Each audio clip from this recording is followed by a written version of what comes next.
Selamat pagi anak-anak, salam jumpa kembali, salam sehat untuk anak-anak semua dan salam CHYBK. Berjumpa kembali dalam pelajaran pendidikan agama Katolik dan budi pekerti pada pagi hari ini.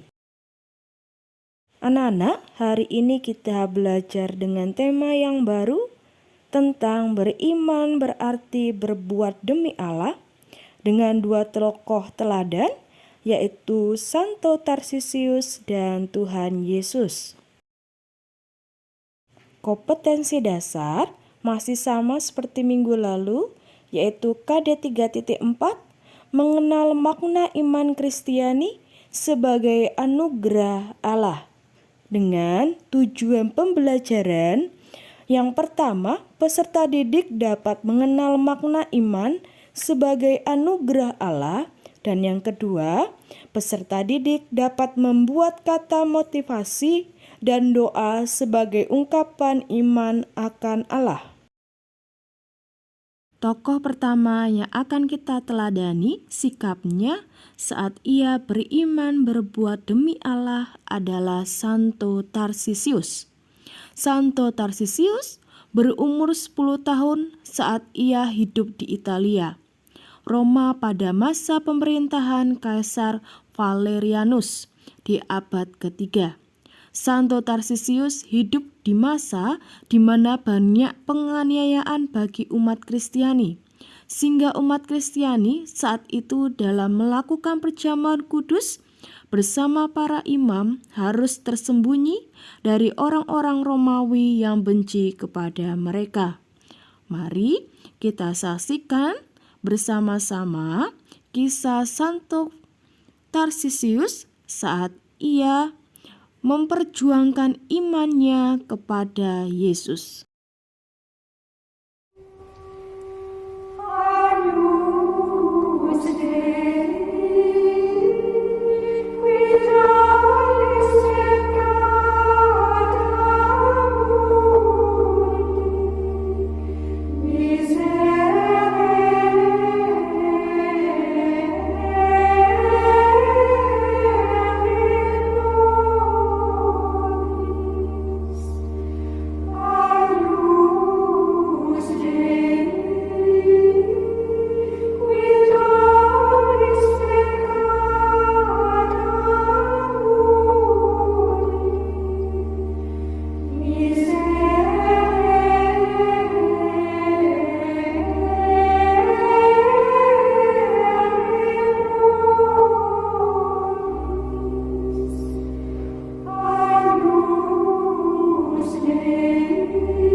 Tadi anak-anak sudah melihat dan menonton bersama kisah tentang Santo Tarsisius. Anak-anak, Santo Tarsisius merupakan seorang pelayan altar atau akolit dan martir muda belia yang rela mati karena keberaniannya mempertahankan hosti atau sakramen Maha Kudus jatuh ke tangan orang yang tidak bertanggung jawab atau para orang pembenci Kristus, karena bagi Santo Tarsisius hosti kudus yang ia bawa adalah Yesus Kristus sendiri. Nah, dari cerita ini anak-anak, Santo Tarsisius beriman berbuat demi Allah karena ia rela menyerahkan nyawanya untuk melindungi Yesus Kristus yang berupa hosti kudus supaya tidak diambil orang yang tidak bertanggung jawab. Tokoh kedua yang beriman berbuat demi Allah adalah Yesus Kristus sendiri. Yesus Kristus sangat mencintai manusia. Ia rela mengorbankan nyawanya untuk menyelamatkan manusia. Mari kita dengarkan dan saksikan kisahnya.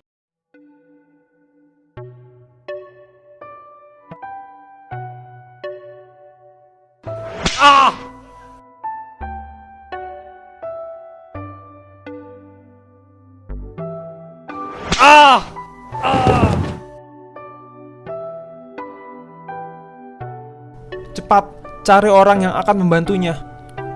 Siapa dia? Kamu, cepat ke sini. Saya tidak bersalah. Angkat salib ini dan bantu dia dalam perjalanan.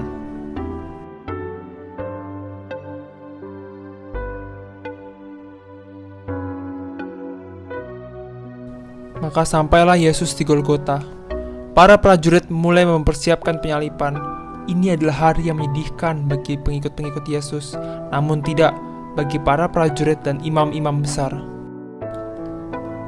Bapa, ampunilah mereka, sebab mereka tidak tahu apa yang mereka perbuat.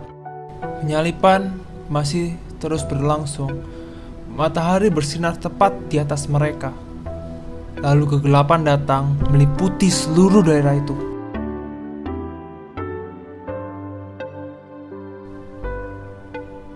Allahku, Allahku, mengapa engkau meninggalkan aku? Sudah selesai. Ya Bapa, ke dalam tangan-Mu kuserahkan nyawaku. Tadi anak-anak sudah menyimak dan menonton kisah tentang Yesus yang disalibkan. Dari kisah Yesus yang tersalibkan, kita tahu bahwa Yesus pun berkorban bagi manusia. Ia sangat mencintai manusia. Ia rela menerima hukuman mati di kayu salib agar manusia mendapatkan keselamatan. Lalu, bagaimana dengan kita pada zaman sekarang ini?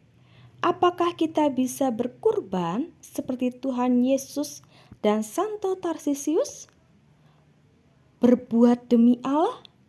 Bisa, pasti bisa. Dengan cara kita rela membantu teman-teman atau sesama kita yang sedang mengalami kesulitan. Bagaimana caranya? Yaitu dengan saling menolong, saling berbagi, dan menjenguk serta menghibur teman atau sesama kita yang sakit supaya ia cepat sehat dan sembuh. Ini adalah cara-cara kita pada zaman ini untuk beriman berbuat demi Allah.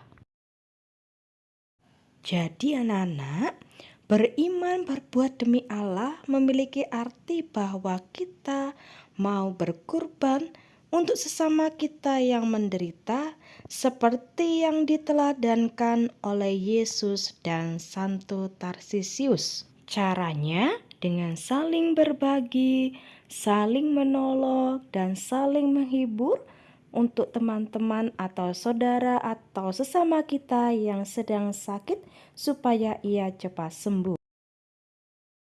Anak-anakku yang terkasih, dari penjelasan yang Ibu Ria berikan tadi, ada beberapa hal yang perlu anak-anak ingat kembali. Yang pertama, Yesus wafat di kayu salib karena mencintai manusia.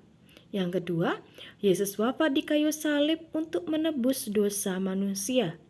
Yang ketiga, Yesus wafat di kayu salib karena taat kepada kehendak Allah. Yang keempat, bagi orang Kristiani, salib bukanlah tanda penderitaan tetapi tanda kemenangan, karena Yesus yang dimuliakan. Yang kelima, Santo Tarsisius rela mengorbankan diri sampai mati demi imannya kepada Yesus. Yang keenam, teladan Santo Tarsisius dan Yesus yang disalib mengajak kita untuk rela berkorban bagi orang lain. Dan yang ketujuh, Cara yang dapat kita lakukan untuk meneladani Santo Tarsisius dan Tuhan Yesus adalah dengan rela membantu teman-teman atau sesama kita yang sedang mengalami kesulitan. Jika anak-anak belum jelas tentang isi video pembelajaran hari ini, silakan bertanya dengan Bu Ria. Terima kasih anak-anak, salam sehat, salam CHYBK.